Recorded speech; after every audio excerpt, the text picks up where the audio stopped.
Quand on leur demande quels sont les traits d'image qui correspondent le mieux au président de la République, ce sont des traits d'image qui sont négatifs, autoritaires, arrogants, méprisants, pas sympathiques. Le Conseil constitutionnel a validé, pour l'essentiel, la loi sur nos retraites et je l'ai donc logiquement promulguée. On n'en veut pas de ta retraite, qu'est-ce que tu comprends pas là-dedans? On n'en veut pas! La leçon que j'en tire, c'est l'ordre.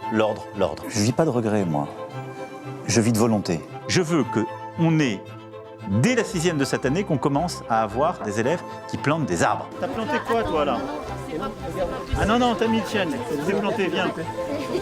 Mets l'érable. C'est décembre et la vie est belle. Le vin chaud, les fêtes, la surconsommation, les oncles racistes, les guerres, le 49.3 du budget.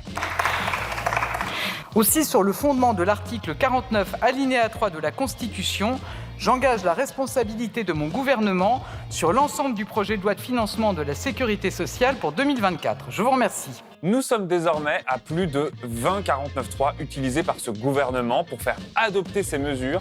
Et ça ne risque pas de s'arrêter. On vous avait dit le mois dernier qu'on verrait cette fois-ci le budget en détail, comment il est adopté, etc.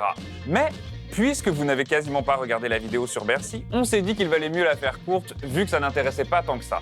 Et si jamais ça vous intéressait, mais que vous n'aviez juste pas vu passer la dernière vidéo sur le budget, courez vous abonner à la chaîne de Blast et activez la cloche. Comme on l'a dit la dernière fois, le budget, c'est ce grand tableau Excel de l'argent de l'État. D'un côté, il y a les entrées, les impôts, les cotisations sociales, les amendes, etc. De l'autre, les sorties, les salaires des fonctionnaires, les achats de matériel, les investissements sociaux, etc. Le budget, ça ne se présente pas sous un jour très sexy. C'est un peu comme si les maths les plus chiantes rencontraient les juristes les plus chiants. C'est pas écrit par un juriste, ce programme? Si, je vous laisse imaginer la vie au quotidien. Eh bien, les maths et les juristes relous, mélangés ensemble, ça fait les finances publiques. Cauchemar, hein. Mais en vérité, un budget, derrière sa forme comptable et incompréhensible, ce sont surtout les grandes options politiques du pays. Autrement dit, combien de millions pour les canons à eau et combien de centimes pour les hôpitaux? Par exemple, vous saviez, vous, que le gouvernement voulait exempter la FIFA de payer toute forme d'impôt en France, y compris pour ses employés? Ah, quand même!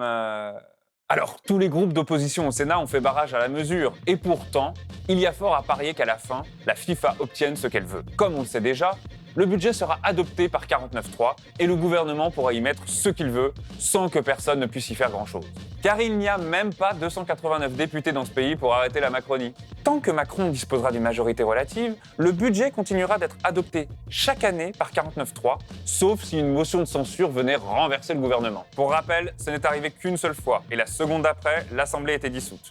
Vive la Ve République et ses contre-pouvoirs claqués au sol. Après 1 an et demi du second quinquennat Macron, il est peut-être temps de faire un point sur ces fameux contre-pouvoirs. Où sont-ils? Qui sont-ils? Quels sont leurs réseaux? Autrement dit, qui peut encore arrêter Macron? Au boulot, là.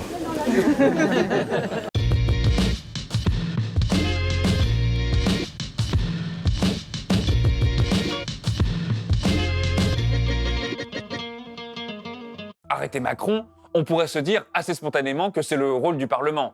L'Assemblée nationale et le Sénat ont pu, cette dernière année, infléchir les politiques macroniennes. Alors là, première nouvelle, il y a un effet de loupe sur les 49.3 répétés car ils donnent le sentiment de vivre dans une république bananière.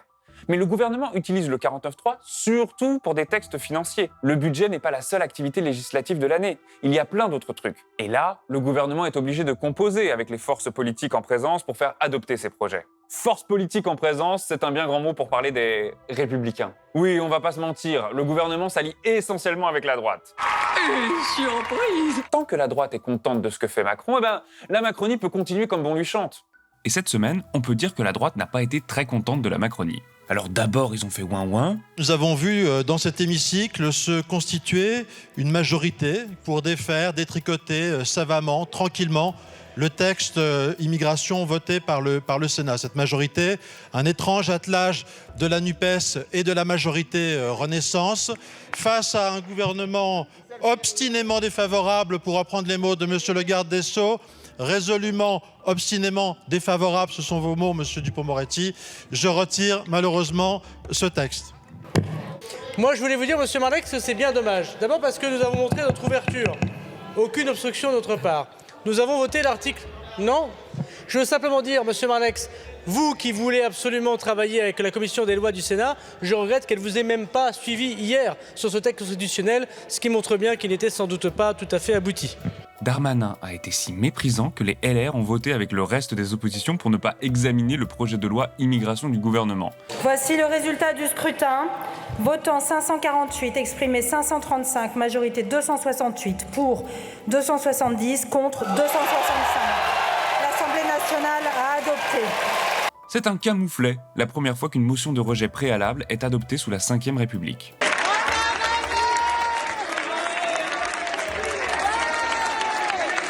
Eh ben, il fallait pas chercher Marlex, c'est sûr, mais cette opposition des LR n'est que tactique et passagère. On l'a vu sur les retraites, ils ont soutenu le gouvernement. Idéologiquement, Renaissance et LR, c'est du pareil au même, et les Républicains ne tarderont pas à se confondre de nouveau avec le gouvernement. Et sans le soutien de LR, le Parlement ne pourra guère s'opposer au gouvernement.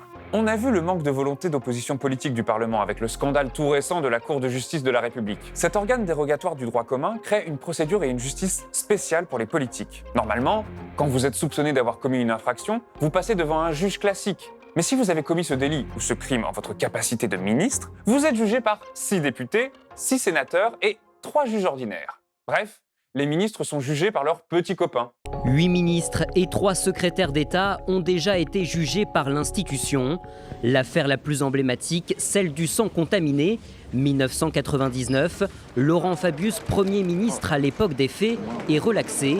Son ex-secrétaire d'État, lui, est reconnu coupable, condamné mais dispensé de peine, tout comme Christine Lagarde en 2016, coupable de négligence pour sa gestion de l'arbitrage entre Bernard Tapie et le Crédit Lyonnais. La CJR, décriée pour la clémence de certains verdicts et la partialité des juges, symbole aussi pour certains d'une justice d'exception à 2 vitesses. C'est sûr que les prévenus de droit commun, ils prennent pas le même tarif. Tous les 4, ils sont prévenus d'avoir, le 12 novembre 2011, à Vic-Fezensac, frauduleusement soustrait des bouteilles d'alcool au préjudice du responsable du supermarché Carrefour Market. Le tribunal les déclare chacun coupables des faits reprochés et les condamne chacun à 4 mois d'emprisonnement. La première leçon que j'en tire, c'est l'ordre, l'ordre, l'ordre. Récemment, notre ministre de la Justice, l'avocat Éric Dupond-Moretti, a été relaxé des faits qui lui étaient reprochés devant la CJR. Les juges ont estimé que s'il y avait bien eu un conflit d'intérêts, il n'était pas établi que le ministre avait ordonné cette enquête pour se venger de 3 magistrats qui lui avaient causé du tort dans sa carrière d'avocat.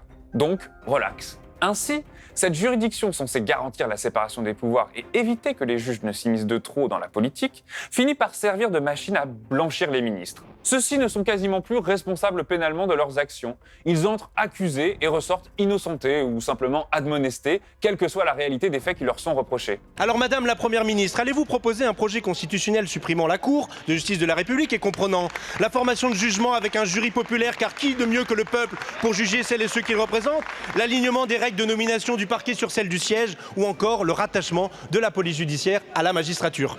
Au fond, le seul à pouvoir lâcher un ministre, c'est Macron. Enfin, Macron à travers Borne, puisque seule la Première ministre a juridiquement le droit de révoquer un membre du gouvernement. Le Parlement est ainsi largement impuissant à opposer une quelconque résistance effective au pouvoir présidentiel. Alors, peut-être faut-il se tourner vers les tribunaux, les vrais juges. Depuis quelques années, la juridiction administrative tient l'exécutif à des standards plus élevés qu'elle n'avait pu le faire auparavant. La juridiction administrative, ce sont les juges chargés de contrôler l'administration, c'est-à-dire le gouvernement, les préfets, les collectivités territoriales, les maires, les régions, etc. Récemment, le Conseil d'État a condamné l'État pour son inaction en matière de qualité de l'air. Dans son jugement sur l'affaire du siècle, le tribunal administratif de Paris reconnaît la responsabilité de l'État français dans la crise climatique et juge illégal le non-respect de ses engagements de réduction des émissions de gaz à effet de serre. L'État est également reconnu responsable du préjudice écologique. Ok, mais concrètement, à part filer des pièces jaunes à quelques assos écolos, ça change air, hein. Les juridictions, pour l'essentiel, ne font que ce que le droit leur dit de faire. Si la loi ou les traités internationaux obligeaient vraiment l'État à agir pour sauver la planète, le juge pourrait contraindre les politiques à faire davantage. Avec des si et des mais, on met pareil en bouteille. Et c'est là où le bât blesse. On peut bien espérer que les juges fassent quelque chose, qu'ils obligent l'État à agir davantage, mais si on ne leur donne pas le pouvoir de le faire, il ne se passera rien. On en revient toujours à la même conclusion en démocratie. À la fin, malgré les embûches, les contre-pouvoirs et les abus, le pouvoir reste un petit peu dans les mains du peuple. Et ben voilà, il n'y a qu'à crier « révolte » et on fait suffisamment flipper Macron comme il y a 5 ans et il arrête de se foutre de nous.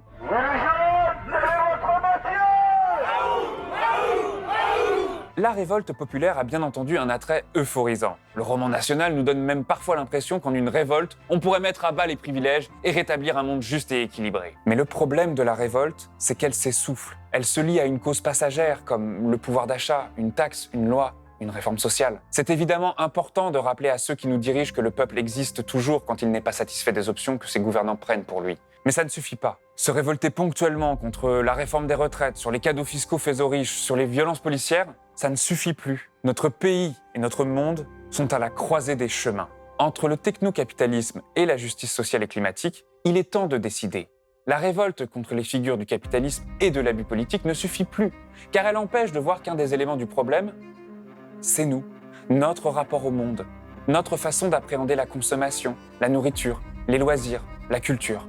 Et par ailleurs, cette idée qu'une bonne vieille révolte contre l'ordre établi et les puissants viendra tout remettre à plat et offrir une utopie, c'est précisément ce que cultive l'extrême droite pour s'emparer du pouvoir. Elle se targue de s'opposer aux institutions corrompues, mais se transforme en tentative de coup d'État du Capitole, par exemple. Elle dénonce le lobby LGBT, mais plie face à celui du patronat. L'extrême droite française n'est pas avare en promesses de lendemain qui chantent. Elle parle d'encadrer le capitalisme, de s'attaquer à la corruption politique et de lutter contre le réchauffement climatique. Mais on sait par leur vote au Parlement français ou européen que ces partis nient la réalité du changement climatique, promeuvent des politiques néolibérales et sont tout aussi corrompus que les autres, si ce n'est plus. Marine Le Pen et le Rassemblement national face à la justice. La présidente du RN et 26 autres personnes ont été renvoyées devant le tribunal correctionnel de Paris dans l'affaire dite des assistants parlementaires.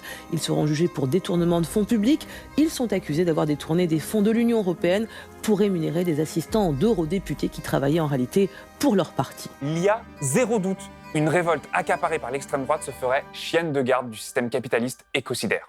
Si le pouvoir est entre les mains du peuple et que le peuple a ses raisons, peut-être doit-il aujourd'hui faire la révolution dans son cœur. Vouloir changer pour que le monde change, pour que notre démocratie change. La révolution passera par l'instruction et le réveil de l'esprit critique des citoyens.